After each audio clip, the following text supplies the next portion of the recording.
السلام عليكم ورحمة الله وبركاته. النهاردة يا جدعان معانا فيديو جديد.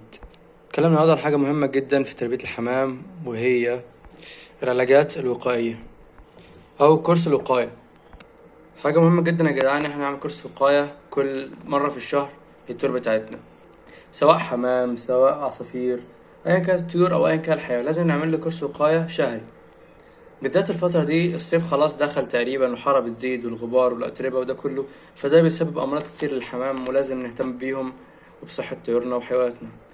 معانا النهاردة دواء اسمه فورن وان. ده دواء جنوب أفريقي، مش دعاية طبعا ولا إعلان الدواء، بس الفكرة إن الدواء ده بيعالج 4 أمراض في دواء واحد، عشان كده اسمه فورن وان. طبعا يا جدعان الدواء ده بيعالج الكانكر والإيكولاي والسالمونيلا والكوكسيديا.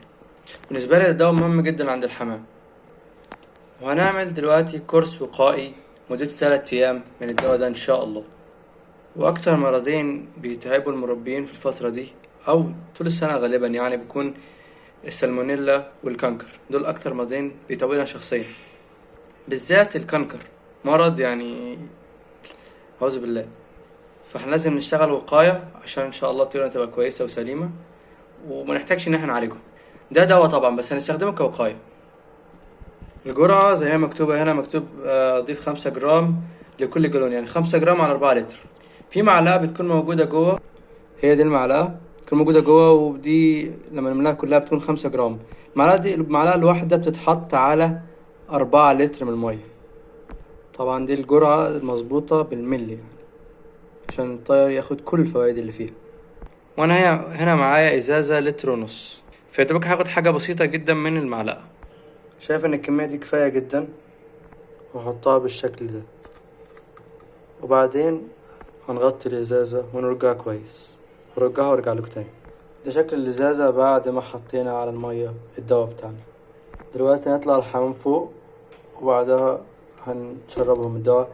طبعا دلوقتي الجو حر جدا، فيشربوه على طول، ولو الجو مش حر المفروض نعطش الطيور شوية علشان نديهم المية اللي فيها الدواء والفيتامينات، عشان ياخدوا كل الفوائد منها ويمتصوها بسرعة كبيرة، يمتصوها احسن طبعا يعني.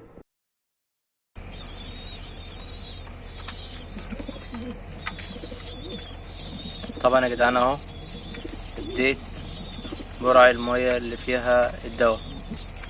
طبعا يا جدعان هنعمل لهم اديهم المية دي فيها الدواء لمدة 3 ايام بعون الله، يعني النهاردة ادينا وبكرة وبعد بكرة ان شاء الله. وبعون الله دي سقايات انا عاملها في البيت نفسي للحمام، وينفع نعملها برضو نحط لهم فيها الاكل الحمام. هبقى اعمل لكم فيديو عنها، وبجرب كذا شكل منها وكذا حاجة كده، وان شاء الله الافضل هعمل لكم فيديو عنها، وهعمل لكم فيديو عنهم كلهم، واللي يعجبكم بقى بعملهم ان شاء الله قريب يعني.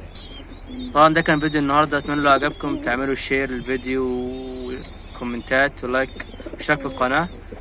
بس كان معكم عبد في مملكة عبد، يلا سلام.